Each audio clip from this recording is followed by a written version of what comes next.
कि न्यायपालिका ने भारत के बहुसंख्यक को हताश किया है, निराश किया है। और उसका एक बड़ा कारण यह है कि जाने अनजाने माननीय सुप्रीम कोर्ट और हाई कोर्ट के जजों ने बहुत सारे गलत इंटरप्रिटेशन किया है, बहुत सारी गलत व्याख्या किया है और कई सारे गलत फैसले भी दिए हैं। माननीय हाई कोर्ट और सुप्रीम कोर्ट के जज न तो गुरुकुल में पढ़े हैं न मदरसा में पढ़े हैं, लेकिन उनको वो कहते हैं गुरुकुल मदरसा एक समान है। जजों ने न वेद पुराण पढ़ा न बाइबल कुरान पढ़ा, लेकिन कहते हैं वेद पुराण बाइबल कुरान एक समान है। हमारे जो माननीय सुप्रीम कोर्ट के जज है, न उन्होंने भगवत गीता पढ़ा, न उपनिषद पढ़ा, न उन्होंने रामायण पढ़ा, लेकिन और न हदीस पढ़ा, फिर भी कहते हैं उपनिषद गीता हदीस सब एक समान है। ये तो वही बात हो गई कि आम और बबूल एक समान है। और कहते भी है क्योंकि आम भी पेड़ है, बबूल भी पेड़ है, भले ही आम फल देता हो, भले ही बबूल कांटा देता हो, लेकिन चूंकि दोनों पेड़ हैं इसलिए equality before law, equal protection of law, आम और बबूल एक समान है। लोमड़ी हो और भेड़िया हो या हिरन हो, दोनों का स्वभाव अलग अलग है, लेकिन हमारे हाई कोर्ट सुप्रीम कोर्ट के जज कहते हैं लोमड़ी भेड़िया हिरन सारे के सारे चूंकि एनिमल है, सारे के सारे जानवर हैं, इसलिए equality before law, equal protection of law, सब एक समान है। ये सबसे बड़ी दिक्कत आ रही। हमारे हाई कोर्ट सुप्रीम कोर्ट के माननीय जज न उन्होंने धर्म को समझा, न उन्होंने मजहब को समझा,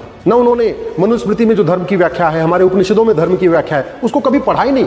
लेकिन वो धर्म को रिलीजन कहते हैं, रिलीजन को धर्म कहते हैं, धर्म को मजहब मानते हैं, मजहब को धर्म मानते हैं। और ये गलती हाई कोर्ट के जज भी करते हैं, सुप्रीम कोर्ट के जज भी करते हैं, सांसद विधायक मंत्री मुख्यमंत्री शिक्षा मंत्री सब लोग ये गड़बड़ी कर रहे हैं। क्योंकि नेताओं की इमेज तो पहले खराब हो गई थी, लेकिन धीरे धीरे ग्रेजुअली हाई कोर्ट और सुप्रीम कोर्ट के फैसलों से भी देश का बहुसंख्यक हताश है, निराश है और उसका एक बड़ा कारण यही है।